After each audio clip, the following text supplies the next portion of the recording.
Hey friends, welcome to Shanti Simple Cooking. நாம இன்னைக்கு pasta recipe தான் செய்ய போகிறோம். வெஜிடபிள்ஸ்லாம் போட்டு ஈஸியான டேஸ்டியான பாஸ்தா தான் செய்ய போகிறோம்.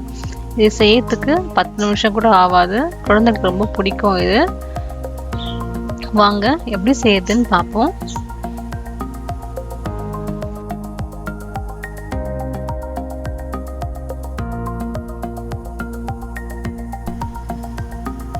பாஸ்தா கிட்ட ஃபஸ்ட் தண்ணி நல்லா கொதிக்கட்டும்.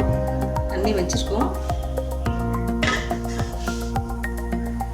கொஞ்சமாக உப்பு சேர்த்துக்கலாம்.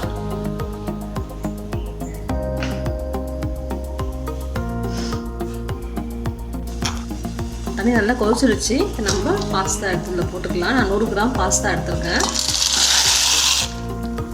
நீங்கள் எந்த பாஸ்தா வேணாலும் யூஸ் பண்ணிக்கலாம். 10 நிமிஷம் இது நல்லா வேகட்டும். ஒரு 5லேருந்து 10 நிமிஷம் வெந்து வரட்டும். வெயிட் பண்ணுவோம். அப்படியே பாஸ்தா நல்லா வெந்துடுச்சு பாருங்க. நல்லா பெருசாக வந்துடுச்சு. நம்ம ஸ்டவ் ஆஃப் பண்ணிக்கலாம்.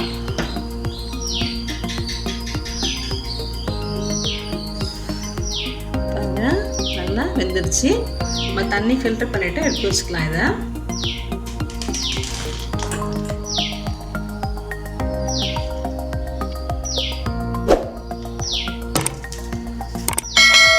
அப்படியே இது வச்சுக்கலாம். தண்ணி ஃபில்டர் ஆகி வரட்டும்.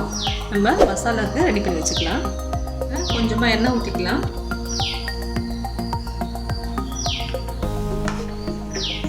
கொஞ்சமாக சீரகம் போட்டுக்கலாம். 1 ஸ்பூன் இஞ்சி பூண்டு விழுது போட்டுக்கலாம்.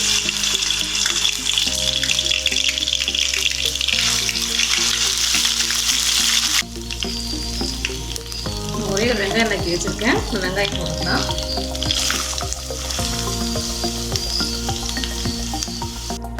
வெங்காயம் நல்லா வதங்கட்டும். வதங்க நல்லா இருக்கும். நமக்கு அதுக்கு தேவையான கொஞ்சமாக நம்ம உப்பு அதில் சேர்த்துக்கலாம். உப்பு சீக்கிரம் வெங்காயம் வதங்கிடும் நமக்கு.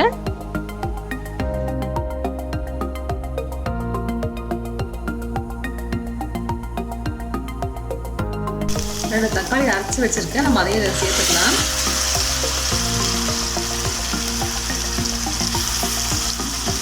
காய்களை சேர்த்துக்கலாம். ஆனால் ஒரே ஒரு கேரட் நறுக்கி வச்சுருக்கேன். கேரட்டை போட்டுப்போம். குடமிளகாவை சேர்த்துருக்கேன். அதையும் போட்டுக்கலாம்.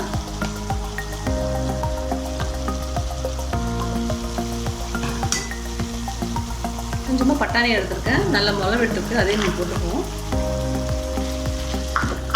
நல்லா வேகட்டும். நம்ம வெயிட் பண்ணுவோம். 5 நிமிஷம் நல்லா வேகட்டும். வெயிட் பண்ணுவோம். காயெல்லாம் நல்லா வெந்துடுச்சு. நம்ம இதில் மசாலா பொருட்கள்லாம் சேர்த்துக்குவோம்.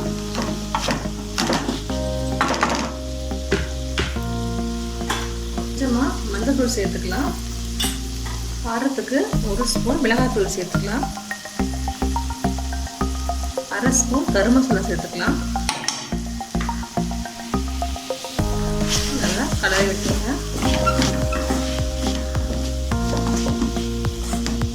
நம்ம எடுத்து வச்சிருக்க பாஸ்தாவை இதில் சேர்த்துக்கலாம்.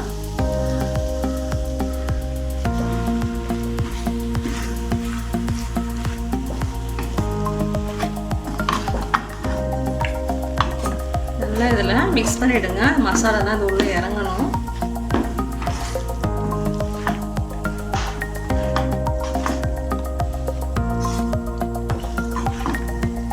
ஒரு 2 நிமிஷம் அப்படியே இருக்கட்டும். அந்த மசாலா தான் நமக்குள்ளே இறங்கட்டும்.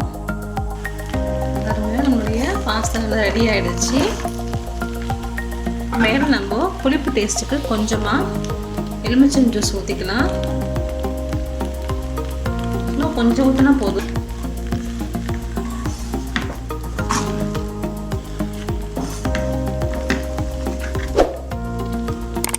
அவ்வளோதான், நம்மளுடைய பாஸ்தா ரெடி ஆகிடுச்சு. மேலே கொஞ்சமாக மல்லியிலை தூவிக்கலாம். அவ்வளோதான், நம்மளுடைய சுவையான பாஸ்தா ரெடி ஆயிடுச்சு. குழந்தைங்களுக்கு ரொம்ப பிடிக்கும். அது செஞ்சு பாருங்கள். செஞ்சு பார்த்துட்டு உங்கள் கமெண்ட் சொல்லுங்கள். நம்ம சேனல் பிடிச்சிருந்தா சப்ஸ்கிரைப் பண்ணுங்கள். தேங்க்யூ.